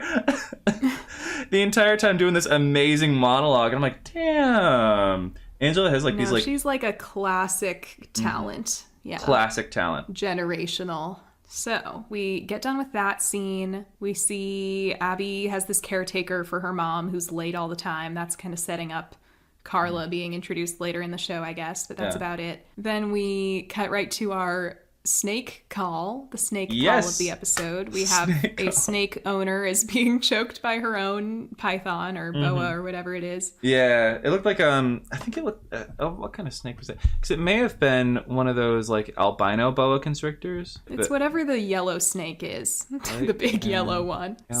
Speaking of yellow and the colors in this episode, did you notice it has a distinctly different like visual look than the rest of the show? Oh, I think it's absolutely. Yeah, visually darker and not like in a natural way. Like they've turned the exposure down in post, it kind of looks like. And it's got this like yellow color grade the whole time. And not like a sunny yellow, but sort of a dingy yellow. It's like a David Fincher movie or something. Like a sort of greenish yellow tint over everything. I was really noticing that as I've been editing this video. I'm like, damn, season 1 is like yellow filter slapped over it. I think the first episode is like the most pronounced, but I think you do see it for the rest of the season. But I noticed the colors were really vibrant in this episode. I was kind of getting into it. I'm not gonna lie. It's like a little warmth. Darker and a little yellower, but it is also very saturated. Yeah. Season 1, I can't stop paying attention to how pink Buck's lips are. His lips and his birthmark are like popping throughout the entire season. I think because of this like wacky color grade they've done. Yeah, and like they found a balance like later on to the point where you kind of like don't notice it after a while, but like I have to say I do think I prefer the look of the rest of the show because it just like without that sort of like yellow thing, you're able to like the colors pop a little more. Yeah, it just kind of looks more beautiful, I think. Mm-hmm. I would agree. It was interesting looking at it now because I watched this right after I watched the most recent episode, and it was like it kind of like gave the show like sort of a unique sort of visual identity, which I thought was actually helped by the way the episode itself was directed. Obviously, you know more about film than I do, so I'm probably just going to be like talking out of my ass this whole time. But I mean, that's debatable. Well, you went to school for it. I have a film degree from like a useless university. And I have Shout out to the University of East London. And I have a theater degree from a similarly useless university. Shout out to the New School. The New School is at least like has some name brand recognition, but it sounds like the internal in design we're not as glamorous. In design. In design. But I actually thought the way the episode is directed, especially, I mean, we'll get to the home invasion part of the episode later, but hopefully soon, because stop getting off track. But but like just the camera work I thought was really interesting because it gave you a very definitive sense of place, you know what I mean? And the establishing shots are very beautiful, of course, and obviously like it's LA, it's downtown California, so they have a lot to work with there, but they also used the camera in interesting ways to sort of portray sort of disorientation with the fire truck going through the neighborhood, right? Or sort of like the reveal of like the snake in like the darkened room and all that. Yeah. Like I think it's like about on par with most similar shows visually, although it does have kind of a pulpier vibe already. Like the colors pop a little more, and I do think the camera work is like subtly more creative at times. So they get there to fight the snake. Probably the most notable thing about this rescue is that it ends with Buck fucking decapitating this woman's snake, and she still has sex with him. Yeah. Which to me says more about her than it does about Buck. I'm like, okay, Buck shouldn't have done that. But also, like, can you imagine somebody kills your pet and then you sleep with them? She does seem like a very... Well, I don't even know how to describe her. She named her snake Spartacus. Like... She's kind of a character. She's definitely a character. I don't know. I feel like if a man saved me from being choked to death by, a snake, whether it's mine or whatever, and he was as cute as Oliver Stark, I mean, that's... Sure, you think like the rescuing and the hotness makes up for him brutally murdering her pet snake? Yeah. I'm just like, I get that it's a snake, but I mean, surely if you're a snake owner, you must think of your snake as like, you must love it as much as like I love my cat, you know? I'm sure. I feel like if a firefighter decapitated my cat, I would never recover, let alone have sex with them. Dude. I don't know. I guess maybe if it was between me and the cat, I don't know. Right, if the cat was actively killing you. I guess it does kind of change your perception of the situation. I don't know. I really can't quite put myself in the shoes of this snake lady. It's a little too removed from my actual life. No, that's fair. But I just think this is hysterical because it leads right into Buck getting fired. Hijacking the ladder truck to have sex with the snake lady on the roof of a random building. On the roof of a random building. And it's just so insane. I mean, Bobby says this, but it's like 2 days after he got written up for doing the same thing. Yeah, only now he's doing it worse. Nasty work. I actually have written down the season 2 finale was just the ladder truck getting its revenge. Oh, God. Yeah, the ladder truck was like, you've disrespected me one too many times. One too many times. 2018, I think this is when the FCC censors got a little bit more lax because Bobby was allowed to say dick. Oh, yeah, and I swear there's a moment on the show when they say pussy, too. Do they? Am I crazy? I have it. I don't have it in my... I didn't notice it yesterday when watching the pilot, but I have it, like, in my original notes that I was taking for my video that in... Oh, it's in episode 2, apparently. I have the note. I didn't know you could say pussy on broadcast TV, so I guess in episode 2 they say that, so we'll have to look out for that. Well, I'll keep an ear out. Yeah, but I agree. I wouldn't have expected them to say dick or pussy on broadcast TV. The genitalia is being freed on network television. Thank God. Finally. Thank God. Progress. And then Buck self-diagnoses himself as a sex addict. Oh my God. The funniest thing he could have said is, I think I might be a sex addict, self-diagnose. Like as if it would have had any more credibility in this conversation if he had an official diagnosis. I mean, TikTok, he was ahead of his time. It's true. No, I actually really like the sort of reprimanding Bobby gives him in this moment. I like that he mentions specifically, he says it's not the 1950s anymore. We work alongside women. You know, you do this kind of thing. You disrespect them. I liked that it wasn't just like, you're being disrespectful to the ladder truck. It was like, no, you're showing that you have a certain view of like the entire demographic of people you work with. Yeah, there's a whole principle here that we actually have to address, you know? Mm-hmm. And that makes even more sense considering, I guess, the context to which Bobby came into the 118, taking over for Gerard, which I guess we'll get into down the road. He's the woke captain. He's the woke captain. You can't even fuck girls in the fire engine anymore because of woke. Gen Z is trying to cancel having sex in the fire truck. Gen Z is trying to what? Cancel Evan Buckley.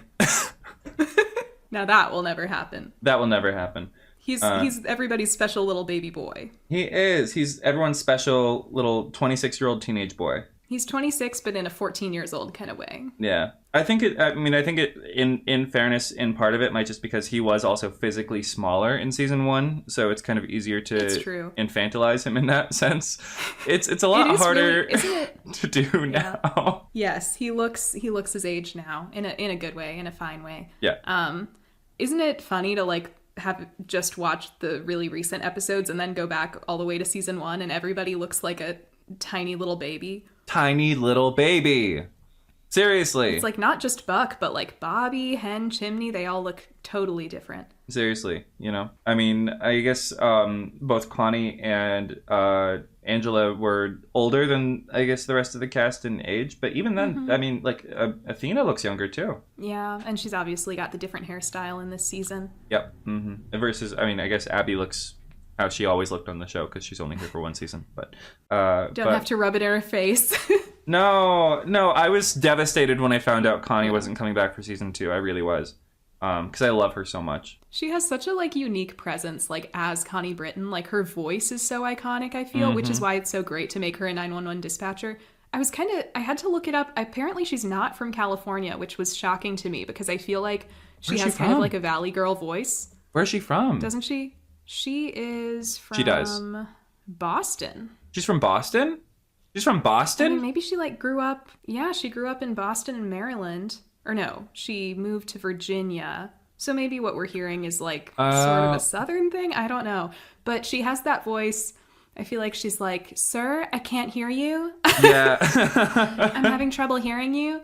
It could also just be like accent work for the role too. Yeah. She's committing to the LA thing. But Yeah. I don't know. I feel like she sounds like that in every role, though. She just has a very distinct sound. She does. She has a brand. I definitely buy Virginia more than I do Boston. Right. So maybe most of her formative years were Virginia. Yeah. Actually, I remember the article that I first found out about 911 when it was in development on Connie was headlining, and it was I think it was E! News, actually. It wasn't like the Deadline Hollywood article or anything. It was E! News. And the journalist, the publication has targeted more sort of like fashion and lifestyle and celebrity and that sort of thing. And so they said, Connie Britton is starring in the new Ryan Murphy procedural show. And then they made special note to go, that hair! Is that like a thing? Connie Britton's hair? I mean, it's iconic. Because I feel like they also mentioned that at some point in the show. I feel like I forget who, but I feel like somebody says, like, she's got great hair. I mean, undeniably she does. You know, it's just absolutely fabulous. And it does kind of feel like the hair is like its own paid actor because, you know, like she never puts it up. She's always got it down. Yeah. It's always styled. It has its own SAG card. It gets its own residuals. Yes. Yeah. Mm-hmm. That's actually why they couldn't keep her on the show past season 1. It was too expensive to pay both her and her hair. Exactly. Separately. Exactly. Versus when they brought on Jennifer Love Hewitt, she was just happy to no longer be carrying the full weight of Ghost Whisperer on her back. Mm-hmm. Although, you know, then it kind of got passed on because they actually do pay Ryan Guzman and his abs separately. So, kind of just a lateral move. And now they have to rope in like a third check for his mustache, too. Exactly. That's why they want to shave it off. It's like this mustache is a drain on our resources. They shave it off. I'm gonna do what that one woman did after Netflix canceled the OA and go on a hunger strike outside the studios. I have not heard about this. Oh, it was fantastic. I'll tell you all about it later. But okay. Yeah, we don't have time for any more. We don't have time. Tangents. We don't. So I guess my next question is, obviously, you know, Buck gets fired, and then we see him like cleaning out his locker, and you know, this is a recurring question that I feel like pops up every now and again. But why on earth is the locker room glass facing I didn't know where you were going with that, and I'm so glad you're asking this question because I've never considered it, and you are so right. Facing the like main that's the place open where they change. garage of the fire station. And it appears to be unisex. Unisex, too. And pretty small. There is a moment in Hen Begins episode where she, you know, arrives at the 118 and they're all like bigoted and sexist and stuff. And Gerard says to her, he's like, the women's locker room is over there, and he points to like a room I think also made of glass, and it has a little like post-it note on it that says woman, and he's like, don't mind the ping pong table in there, like we'll clear it out if you last more than a week or something. It's like a very derogatory, he's saying we didn't actually really clear a space for you. But come to think of it, I think it's also made of glass. So yeah, it's like, what's the deal here? Do you just have to like go in the bathroom if you actually want to take your clothes off? Yeah, they said in the interest of transparency, is there room for a closet is made of glass joke somewhere in there? Well, is Eddie getting changed? There is at the very beginning of season 7, he is shirtless talking to Buck in the locker room. Mm-hmm. And Buck's wearing that gay little sweater too. Sure, probably, yeah. Mm-hmm. I keep bringing up these specific moments because I've like been editing them into things, and I have them so fresh in my mind. You need to have Eddie getting changed in front of Buck. I love this. Yeah, I guess that one stuck in my head for some reason. I don't know. Yeah, no idea why. For some reason. For some reason.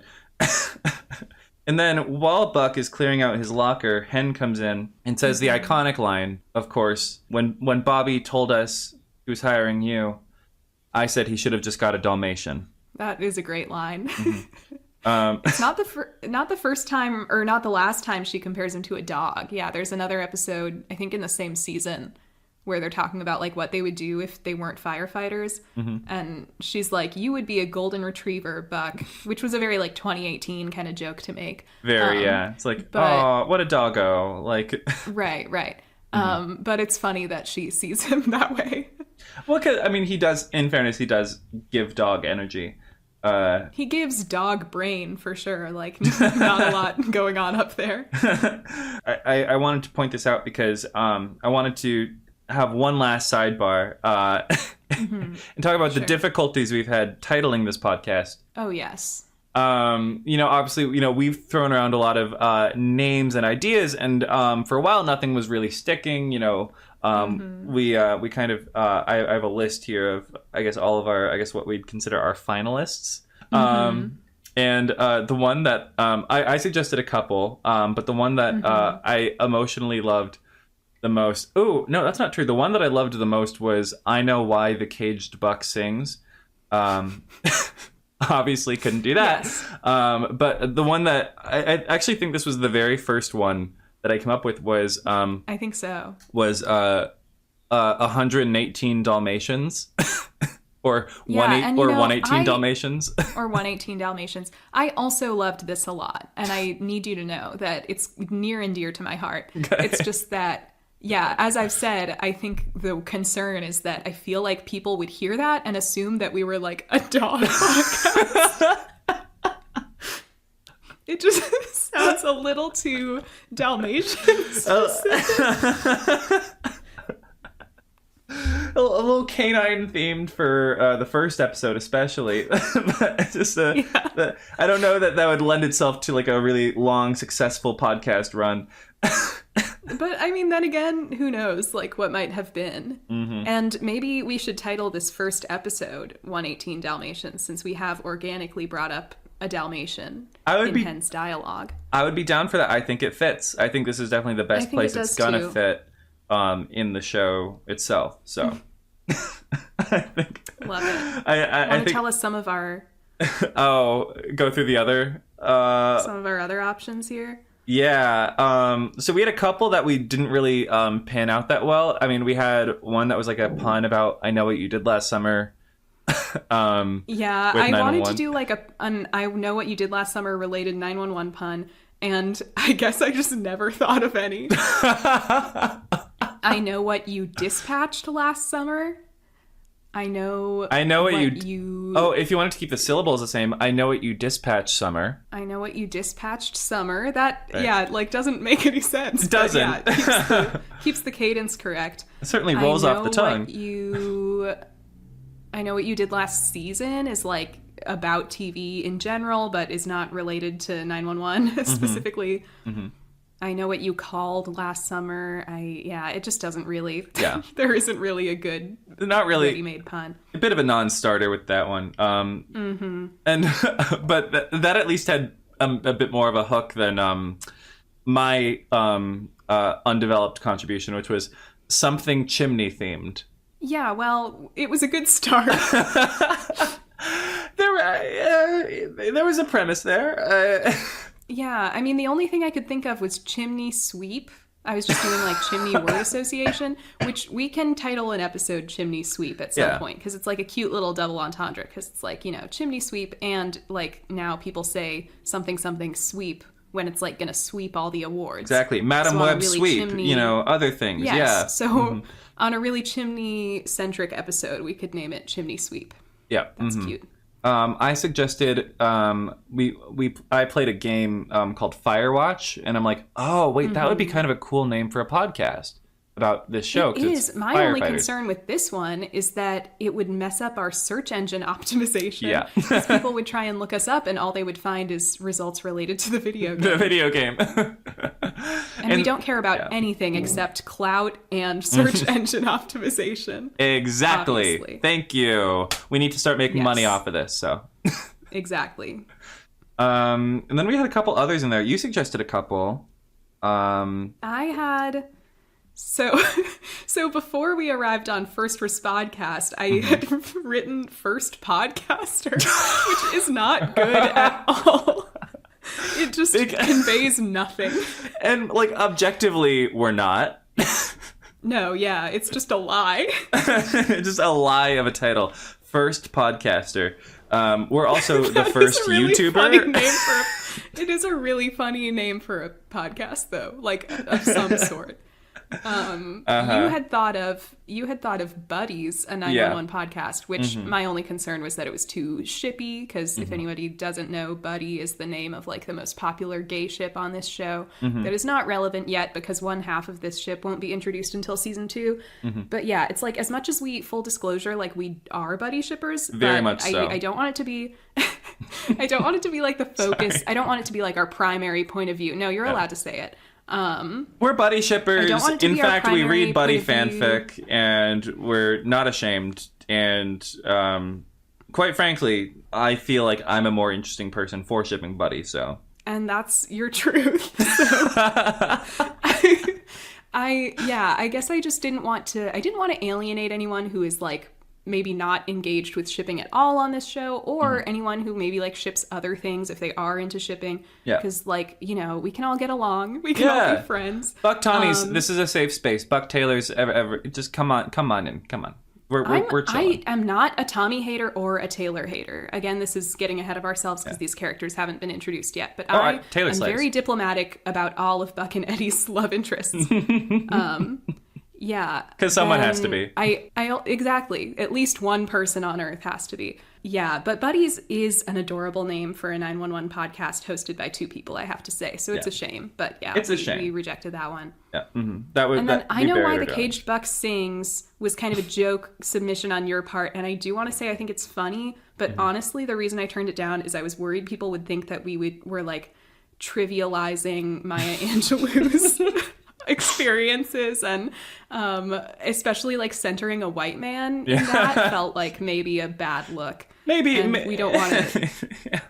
We don't want that reception like on our before we've even gotten started. Definitely a fair critique of that. I will say though, if we are going to critique the title, we do have to critique it in full. So it's not just I Know Why the Caged Buck Sings, but it's I Know Why the Caged Buck Sings : a community-oriented hour of engagement. And I do like that part. I do like that part. So we could be First Respodcast, a community-oriented hour of engagement. We're not that. I have a question about one of these ones you wrote down. Because I don't even remember talking about it.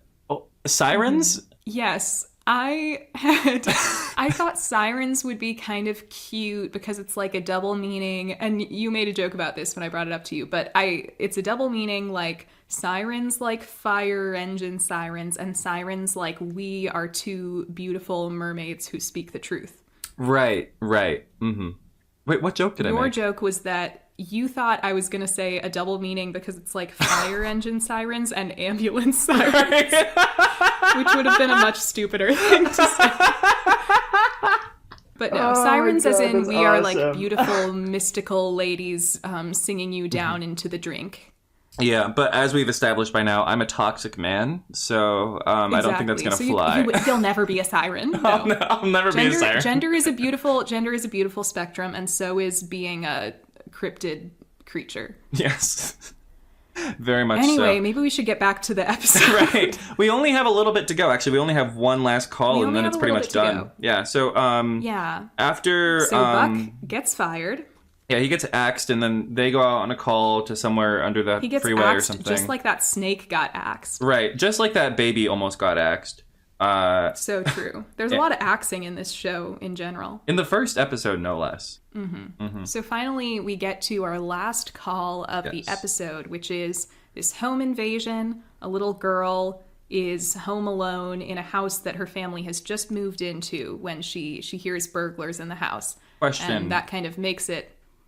Question. Did you grow up in the suburbs at all? I did not. I grew up in like a residential area of a city. Like it was pretty connected. We had sidewalks and stuff. I grew up in the suburbs, like not just like the suburbs, but like it was like half suburbs, half like country and like wilderness. and like some rural stuff in there too. And so like in the backyard of my house was like literal just like the woods, and we had like bears and stuff. And so especially at night, my biggest fear was like home invasion. And like, where the fuck am I gonna go? Yeah. And so like immediately I was like feeling for this girl. I'm like, shit.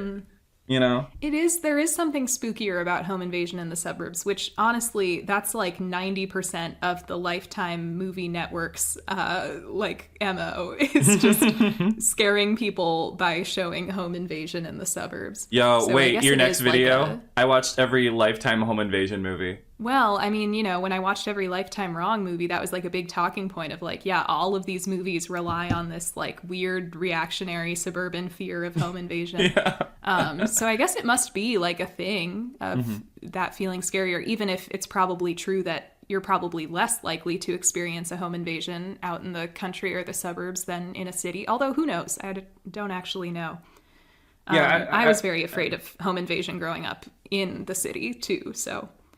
I think it's just a childhood fear, you know? I mean, like, obviously, like, it's reasonable to have that as an adult fear, too. But, like, when you're a kid, you know, like, especially, like, this little girl, she's 9, she just moved here and everything. And, like, this is supposed to be, like, a safe space for her. And now there's these men who are unpredictable and have a motorcycle and a gun.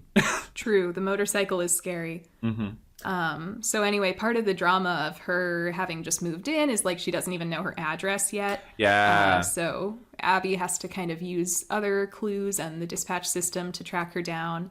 And Athena is like on patrol nearby and tries to track down the house. And she realizes that she's, quote, in Steven Spielberg land. Yeah. She's in this extremely suburban, like every single house looks the same. Yeah. So didn't she like describe it like... She said, like, it's a brown house with a white trim and a white garage door. Yeah. And you just see this shot of, like, every house. Every house has that, yeah. Yeah, has, like, a white garage. Yeah, everything. So this kind of leads to this elaborate chase. I think most of the intention of this is to show how intense Abby's job can be and how skillful she has to be. Yeah. Because she really weaves this whole thing. She ultimately like gets the burglar on the phone and tells him like, because I care about getting this little girl to safety, I will help you escape. I'll tell you exactly where to go. And then this I thought was kind of a misstep on both her and the cop's part, which is that she says, there aren't any cops waiting for you. The guy steps outside and immediately Athena is there waiting for him. So of course, naturally, the two guys panic and they run back inside and like take the little girl hostage. Right, because they've lost control. So I remember watching that like, Athena, you probably should have waited like to get them a little bit farther away from the house before you do this. Because yeah, of course, they just panic and go and grab the girl and it's like totally escalated the situation. Yeah. So I think that is maybe our first example of police not being very good at solving crimes. Did Abby know that Athena was waiting around the corner there? I think it's kind of unclear. I feel like probably the implication is yes, she was planning on that, but it's hard to say. Yeah, cause like I'm genuinely not sure because like the way that it was framed in the episode, it seemed like Athena was being a little cagey about like her exact coordinates, like when she's like rolling up behind the house and everything like that.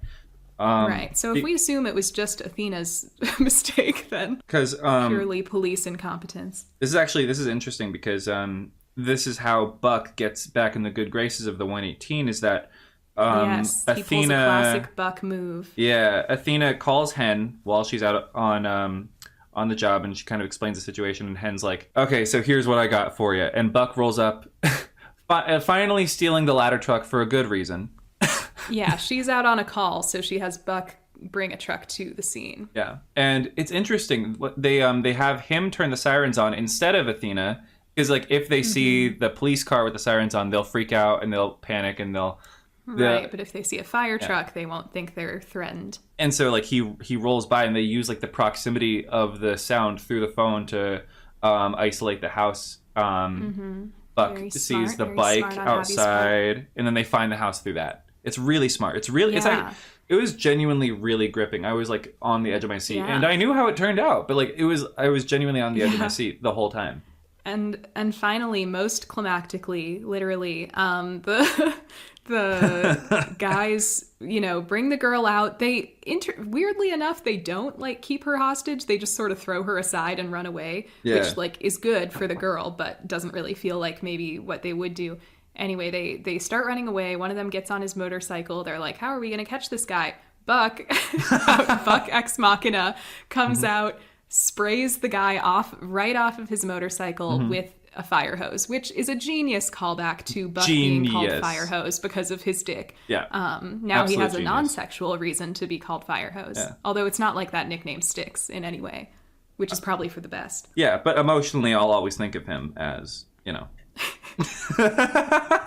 Of course. Of course. I was watching this with my two friends who were like, joking the whole time because they haven't seen this show. They were kind of like making fun of everything. Yeah. And at the end, they were like, we were talking about like, the phallic symbolism of him spraying the fire hose at the end.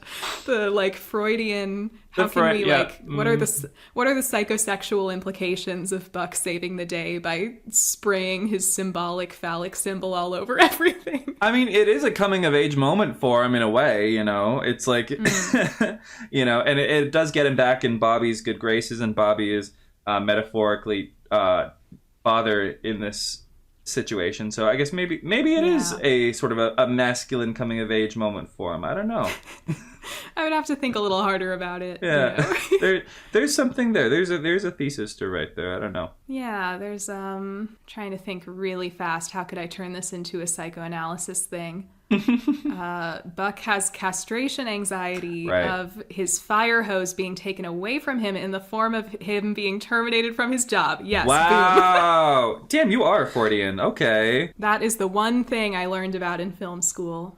Castration anxiety. Anyway, well, Freud in relation to cinema, I guess, is what I meant. That's fair. Yeah, they taught me all about castration anxiety. I developed my penis envy in school. Right. Mm-hmm. And then anyway, right hopefully after... that didn't lose us a bunch of listeners. Oh, please.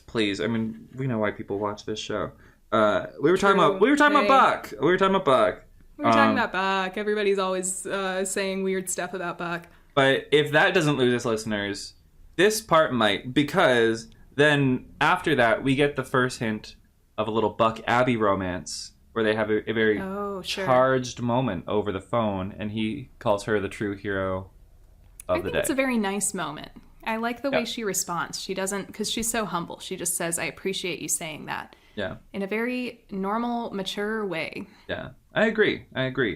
And I really feel like you're in this scene especially, but I mean, I guess also just all throughout the episode, you're really supposed to identify with Abby. So, know, I think it's like there's a moment we're Bachelor Nation. We're Bachelor Nation, and so we're like feeling the emotional catharsis that she is too, with that. So I really like that moment, to be honest. I might get canceled for saying this, but I think Buck and Abby are cute.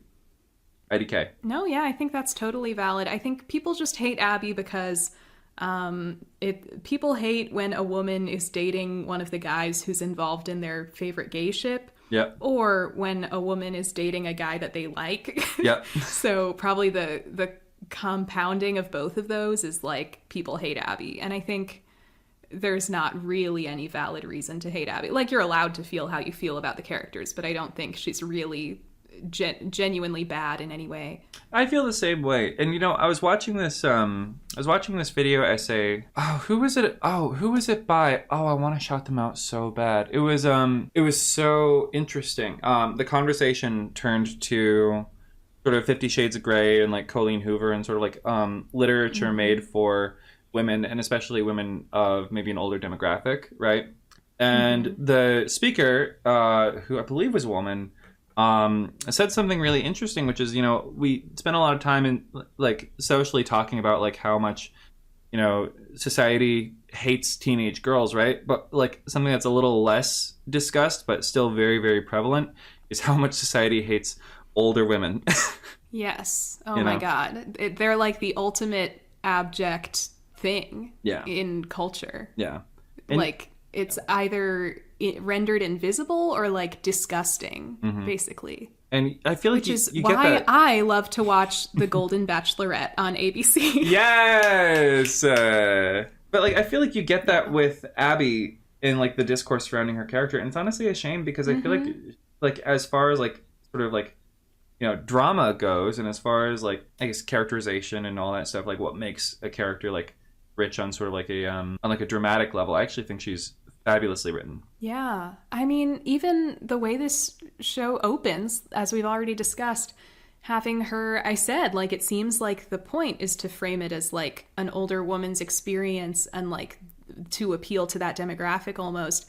And, you know, she feels like she's missed out on life. She's caring for her elderly mother.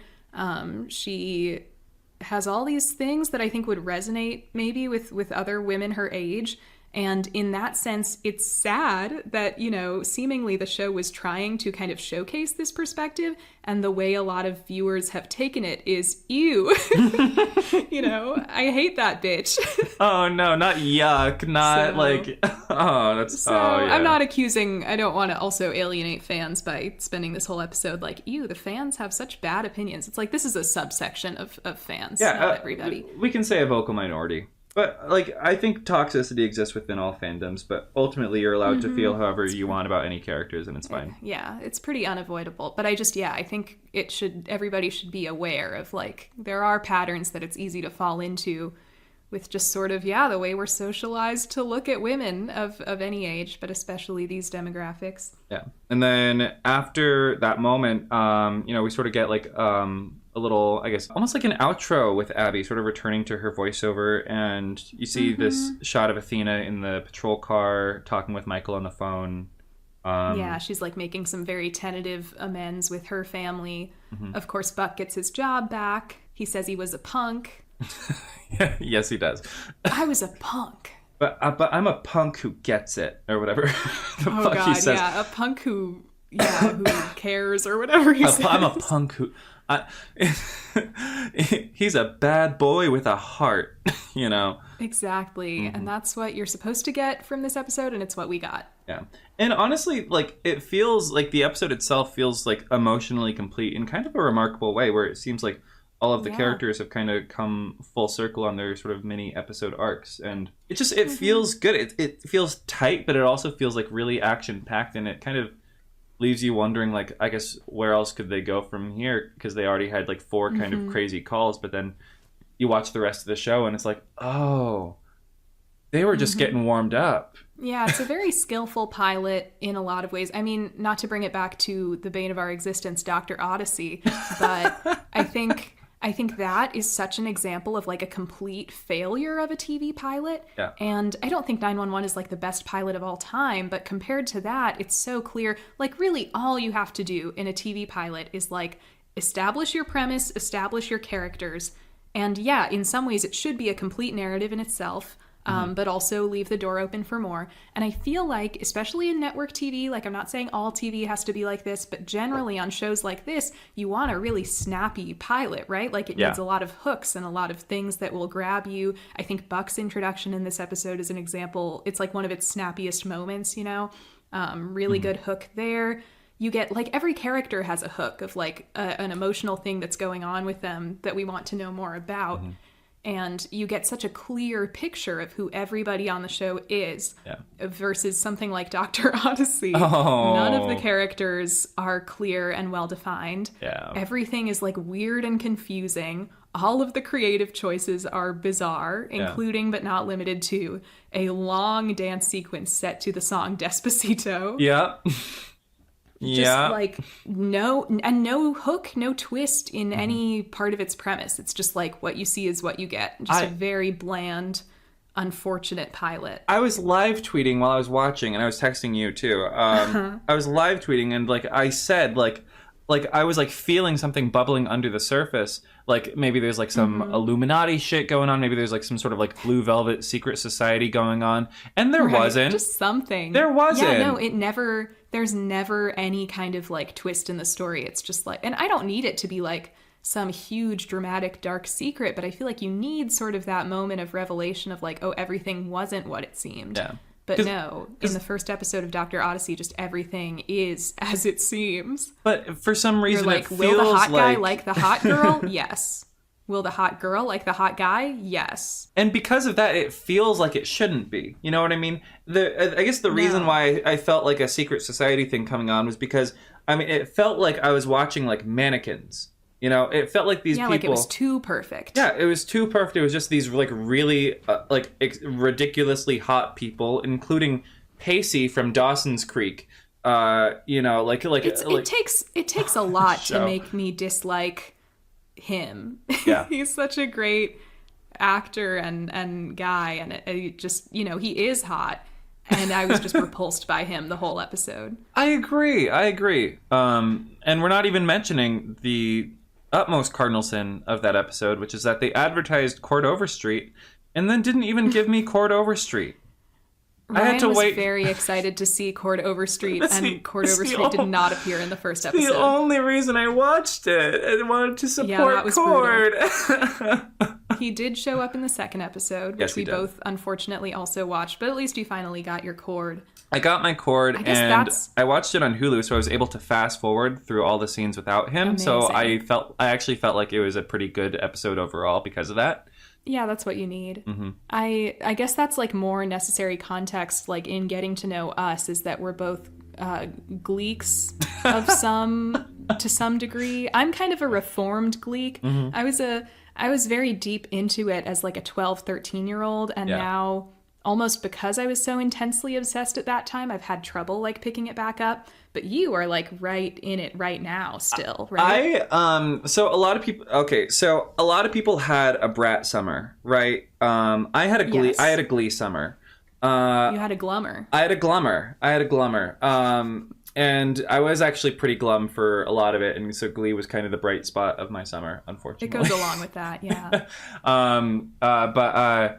Yeah, I rewatched the entire thing over the summer, and I'm working on a video about Glee right now. Not like a scripted video. Amazing. It's a different kind of video. So this is not the second installment in my, I guess, little Teen Wolf video style Although saga. The internet would love to see a 5-hour Glee video from I know they would. A Glidio. I know they would. Ever since Mike the Snare dropped his, it's been all quiet on that front. So maybe it's time to pick up the ball no offense again. to Mike's Mike, but like, how dare he keep swiping up all of these great teen shows and making his long deep dives of them? Because it makes it feel like there's none left for the rest of us. Well, what's at least okay about Mike's Mike is that like his videos are recaps, you know. So yes, if you want, want, they're also good. It's like we don't actually have anything against Mike's Mike. Exactly. I always kind of have that thought when he comes out with a new thing. I'm like, God damn it, there's another show that I can't cover now. But all that is to say that I am actively involved in the Glee lifestyle. It is without a question that the lifestyle.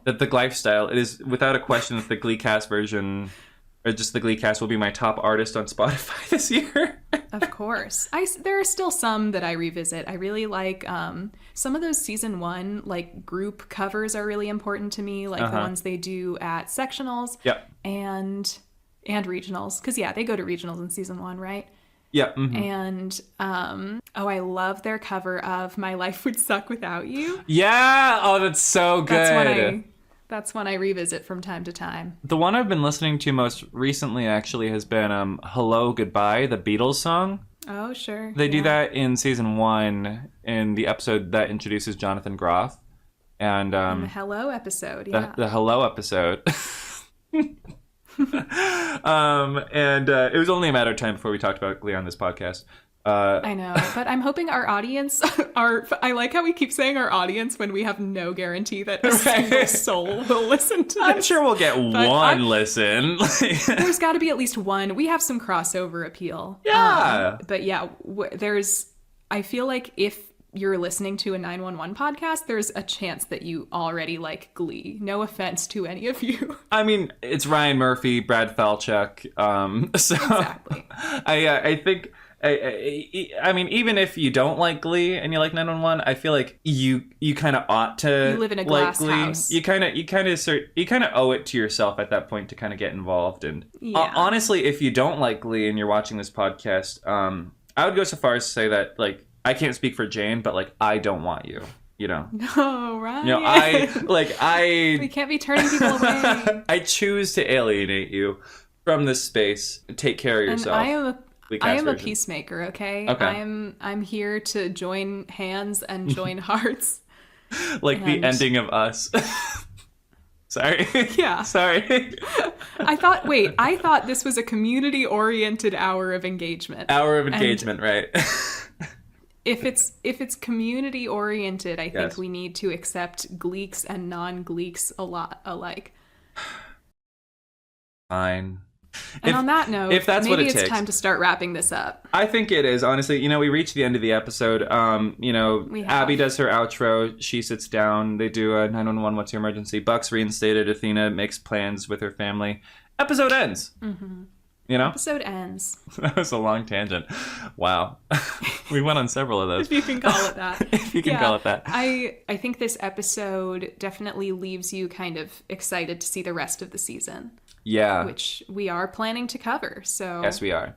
Do you have any sort of, I guess, final reflections on things this episode did well versus maybe some things that it may have done poorly, or areas in which the show can improve going forward? Yeah, I mean, I feel like we've already covered a lot of it. I think it's a pretty strong pilot, not like the best of all time. I think, like you said, it's strong that it has so many kind of setups and payoffs and really concludes every character has like a coherent and contained arc just in this episode, except for Hen, I guess. I guess.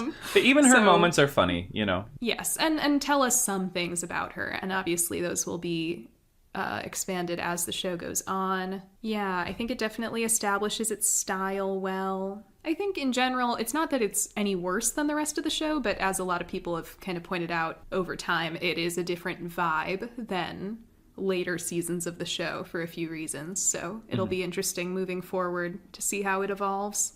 Definitely. And honestly, I'm really looking forward to getting to cover the rest of the show, because especially like this first like season and a half of the show, I have not, I mean, I said it before, but I seriously haven't seen it in years, and so I'm really you're basically fresh. Completely fresh. Yeah, like I feel like really, I'm like super excited to like experience it all again, because I remember like I'm like being brought back to like how I felt when I was watching it for the first time. I'm like, oh my god, like remembering this is actually good, like how much I love this show, you know.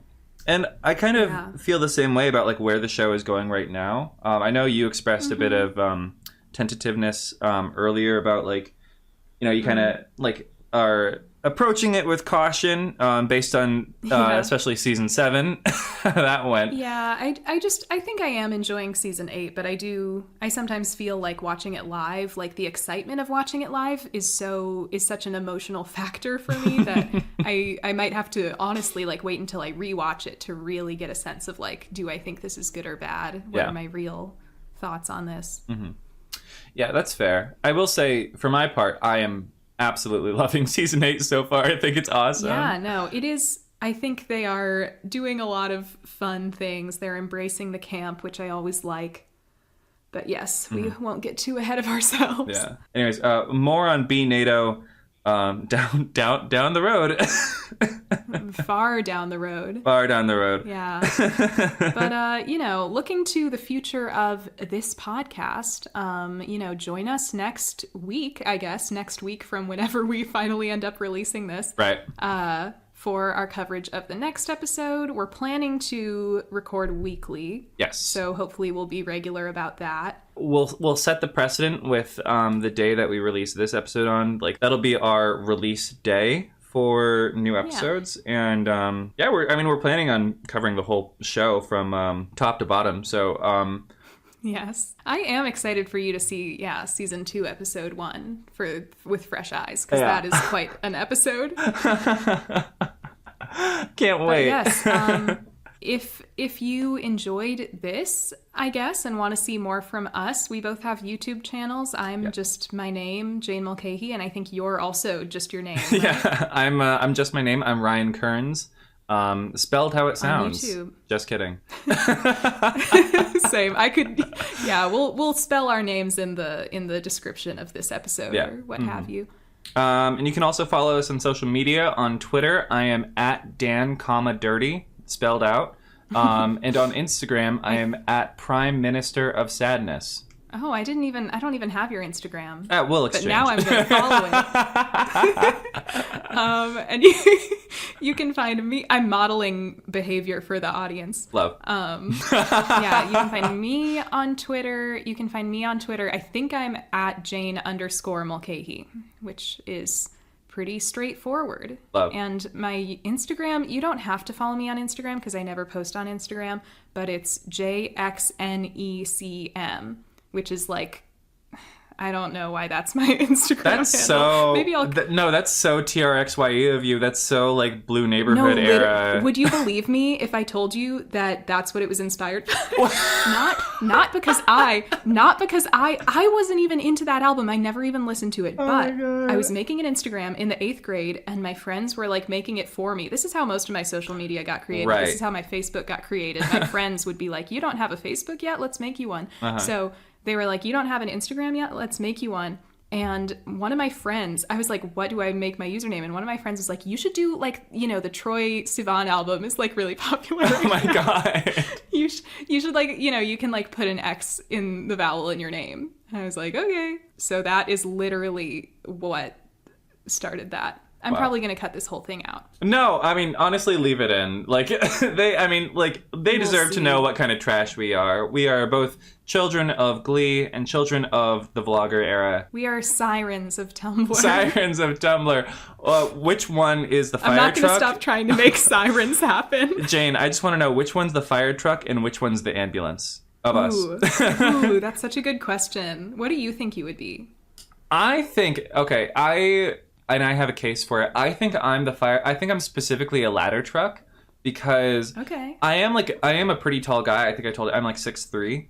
My favorite That's true, which I can't believe. Like, I feel like I'm going to be, if I ever meet you in real life, I'm going to be so shocked by how tall you are. Not because I've been, like, imagining you as short, per se, but I think maybe just because I'm short, maybe I just picture everybody else being about my height until I meet them. I think people think I'm short, too, because, like, I get compared, the two people on my YouTube I get compared the most to are Adam Scott and Elliot Page. And so I'm just like, am I a shorty? Like... Spirit, do I just give that off? We'll meet at VidCon one year and you'll be like, this is not happening. Like, this is crazy. No, I was shocked by that information. That's crazy. Okay, so you would be a ladder truck because you're tall like a ladder. Very good answer. And my favorite color is red. And your favorite color is red. Okay, sure. So I don't even know what my favorite color is. I think I would want to believe that I'm the fire engine, but realistically, yeah, I would be the ambulance.